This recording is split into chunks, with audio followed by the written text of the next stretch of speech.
നാടിന്റെ നന്മയ്ക്കു വേണ്ടി അനന്തപത്മനാഭന്റെ മണ്ണിൽ നിന്നും ലോക്സഭയിലേക്ക് മത്സരിക്കുന്ന രാജീവ് ചന്ദ്രശേഖറിനെയാണ് ഞാനിവിടെ പരിചയപ്പെടുത്തുന്നത്.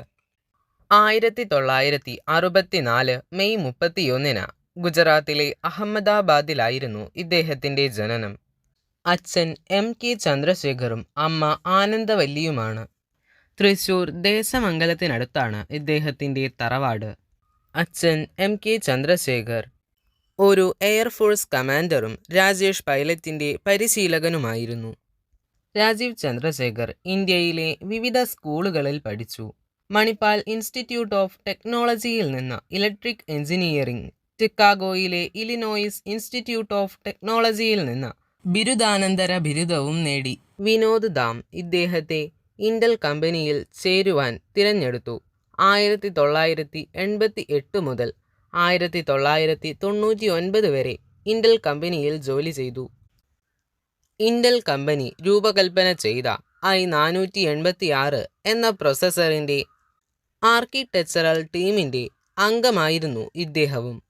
1991 ഇന്റൽ കമ്പനിയിലെ ജോലിക്ക് ശേഷം ഇന്ത്യയിൽ തിരിച്ചെത്തിയപ്പോഴാണ് അഞ്ജുവിനെ വിവാഹം കഴിക്കുന്നത്.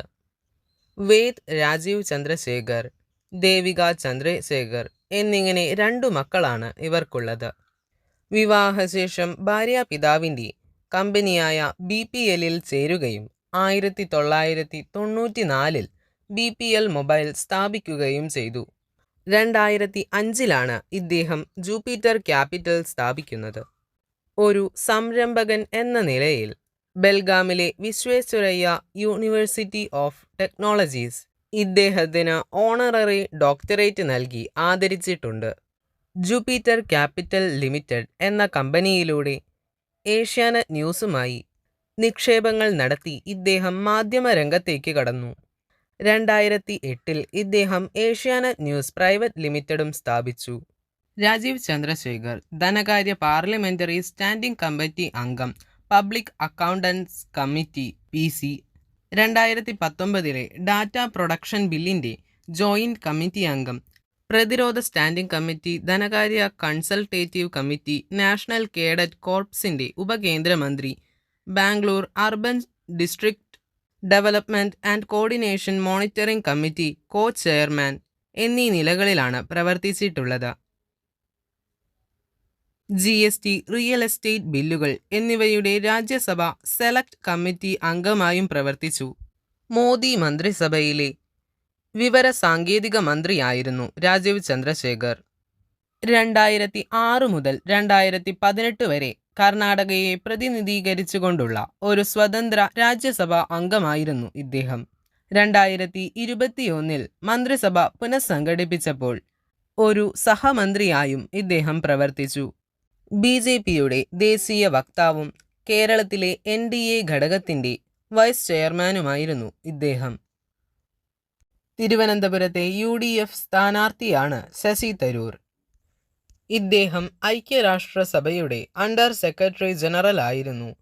2006 സെക്രട്ടറി ജനറൽ എന്ന പദത്തിലേക്ക് മത്സരിച്ചെങ്കിലും പരാജയപ്പെട്ടു. ഇദ്ദേഹം BA, MA, PhD മുതലായവയും കൈവരിച്ചിട്ടുണ്ട്.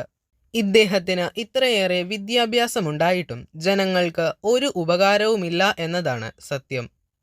ഒരു MPക്ക് ശമ്പളമായി ലഭിക്കുന്ന 2,80,000 രൂപയും കൂടാതെ മറ്റുള്ള അലവൻസുകളും ഇദ്ദേഹം കൈപ്പറ്റുന്നുണ്ട്. മാത്രമല്ല ഇദ്ദേഹത്തിന്റെ ഒരു പ്രഭാഷണത്തിന് ഐക്യരാഷ്ട്രസഭയിലെ ഒരു മുൻ അംഗം എന്ന രീതിയിൽ വിദേശ രാജ്യങ്ങളിൽ പോയി പ്രസംഗിക്കുന്നതിന് 50 ലക്ഷം രൂപയോളം കിട്ടുന്നുണ്ട്.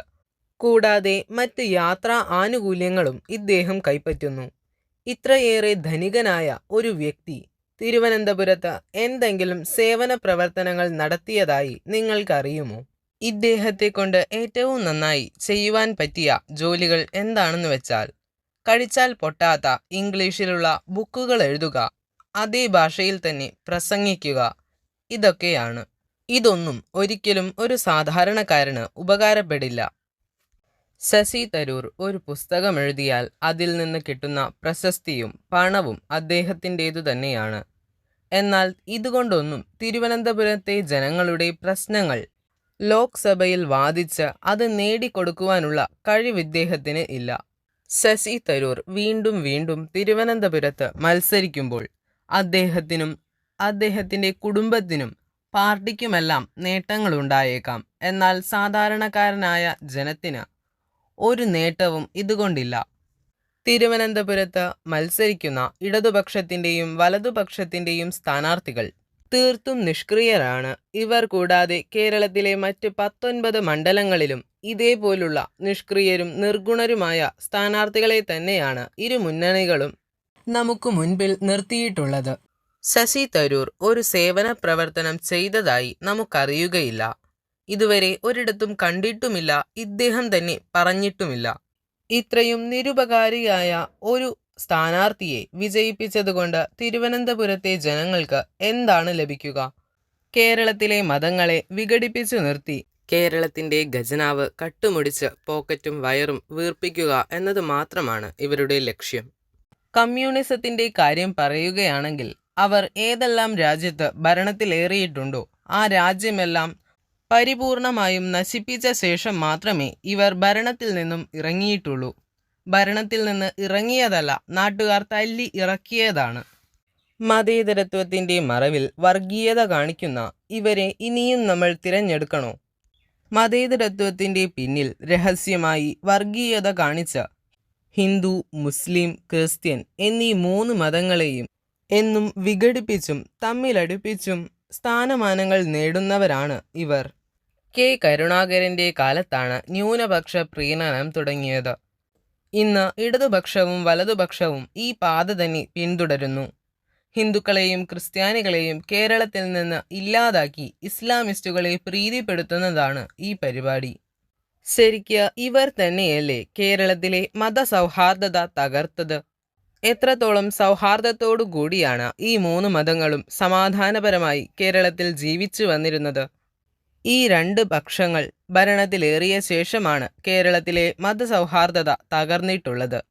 ഇസ്ലാമിസ്റ്റ് ഭരണം വന്നാലും ഇതുതന്നെയായിരിക്കും അവസ്ഥ.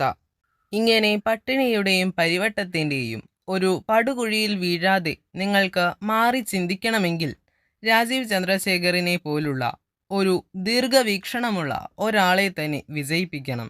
നിങ്ങൾക്ക് 5 വർഷത്തിൽ ഒരിക്കൽ കിട്ടുന്ന ഈ സമ്മതിദായക അവകാശം നല്ല രീതിയിൽ ഉപയോഗിച്ചില്ല എങ്കിൽ അത് നിങ്ങളുടെ മണ്ഡലത്തിൻ്റെയും സംസ്ഥാനത്തിൻ്റെയും രാജ്യത്തിൻ്റെയും തന്നെ നാശത്തിലേ കലാശിക്കുകയുള്ളൂ.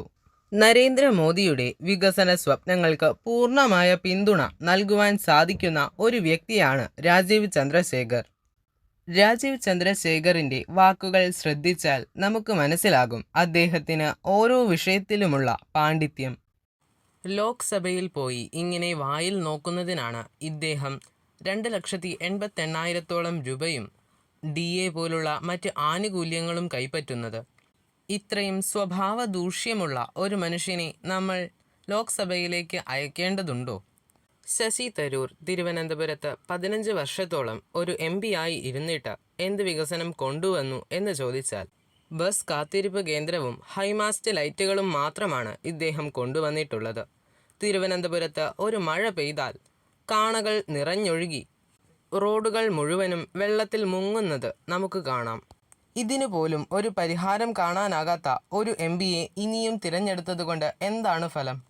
ഇവർ പല സ്ഥലങ്ങളിലും ബസ് സ്റ്റാൻഡുകൾ ഉണ്ടാക്കുന്നുണ്ട്. എന്നാൽ ഈ ബസ് സ്റ്റാൻഡുകൾ എങ്ങനെയാണ് ഇവർ നിർമ്മിക്കുന്നത്? 4 കമ്പികൾ വളച്ചു വെച്ച് ഇരിപ്പിടങ്ങളും ഉണ്ടാക്കുന്നു. ഈ ഇരിപ്പിടങ്ങളിൽ പ്രായമായ ആളുകൾക്ക് ഒരിക്കലും ഇരിക്കുവാൻ സാധിക്കുകയില്ല. എന്നാൽ ഇനി നിങ്ങൾ കുറ്റം പറയുന്ന BJP ഭരിക്കുന്ന ഗുജറാത്തിലെ ബസ് സ്റ്റാൻഡുകൾ ഒന്ന് നോക്കൂ. അവിടെ എല്ലാ സജ്ജീകരണങ്ങളുമുള്ള ഒരു ബസ് സ്റ്റാൻഡാണ് എല്ലായിടത്തും കാണുവാൻ സാധിക്കുക. മലയാളികളെ, നിങ്ങളെപ്പറ്റി ഈ MPമാർ നല്ലവണ്ണം പഠിച്ചിട്ട് തന്നെയാണ് ഓരോ ഇലക്ഷനും വരുന്നത്.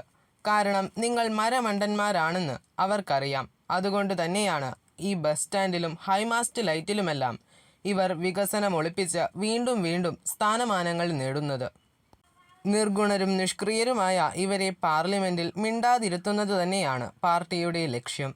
ഇവർ മിണ്ടിയാൽ കേരളത്തിൽ വികസനം സാധ്യമാകും. അത് മിണ്ടാതിരിക്കുകയാണെങ്കിൽ വികസനം ഉണ്ടാവുകയില്ല. ഇടയ്ക്ക് വർഗീയത എന്നു പറഞ്ഞ് കുറെ മതേതരത്വം പ്രസംഗിക്കാനും പുസ്തകങ്ങൾ എഴുതുവാനും മാത്രമേ ഇവരെക്കൊണ്ട് സാധിക്കുകയുള്ളൂ. ഇതൊന്നുമല്ല, ശശി തരൂർ ഐക്യരാഷ്ട്രസഭയിലെ അണ്ടർ സെക്രട്ടറി ജനറൽ ആയിരുന്നു. എന്നിട്ട് ഭാരതത്തിന് എന്ത് പ്രാതിനിധ്യമാണ് ഐക്യരാഷ്ട്രസഭയിൽ നേടുവാൻ സാധിച്ചത്? ഇന്ന് നമ്മുടെ വിദേശകാര്യമന്ത്രി എസ് ജയശങ്കർ എത്രത്തോളം പ്രാതിനിധ്യമാണ് ഐക്യരാഷ്ട്രസഭയിൽ ഇന്ത്യക്ക് നേടിക്കൊടുത്തിട്ടുള്ളത്? മാത്രമല്ല, മറ്റ് വിദേശ രാജ്യങ്ങൾ ഇന്ത്യക്ക് ഇന്ന് നൽകുന്ന മൂല്യവും അത്രത്തോളമുണ്ട്. ഞാൻ ഇന്ന് എൻ്റെ 18 കൊല്ലത്തിൽ ഒരു ബ്ലാക്ക് മാർക്ക്, ഒറ്റ ബ്ലെമിഷ് ഇല്ലാത്ത രാഷ്ട്രീയം ഞാൻ ചെയ്ത ആളാണ്. എന്നിട്ട് ഞാൻ പറഞ്ഞിട്ടുണ്ട്, എന്നെ പേഴ്സണൽ അറ്റാക്ക് ചെയ്ത് ഡിഫേം ചെയ്ത ആരാണെങ്കിലും ഞാൻ അങ്ങനെ വെറുതെ വിടില്ല. ഇതു കേൾക്കുമ്പോൾ നമ്മൾ ചിന്തിക്കേണ്ടത്, ശശി തരൂരിനോ പന്നിയം രവീന്ദ്രനോ ജനങ്ങളുടെ മുൻപിൽ ഇത്രയും ധൈര്യത്തോടെ കാര്യങ്ങൾ വിളിച്ചു പറയുവാൻ സാധിക്കുമോ എന്നാണ്.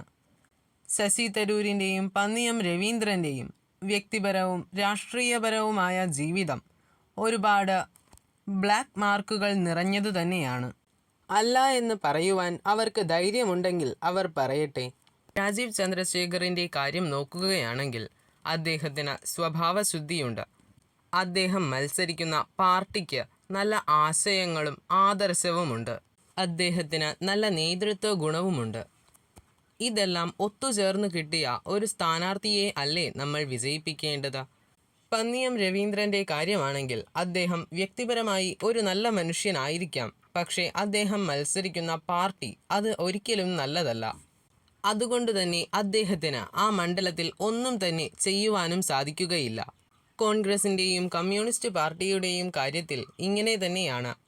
നേതൃത്വ ഗുണമോ പാർട്ടി ഗുണമോ വ്യക്തിപരമായ നല്ല ഗുണങ്ങളോ ഇല്ല. എന്നാൽ BJPയുടെ സ്ഥാനാർത്ഥിയായ രാജീവ് ചന്ദ്രശേഖറാണ് ഇതെല്ലാം ഒത്തിണങ്ങിയ ഒരു സ്ഥാനാർത്ഥി.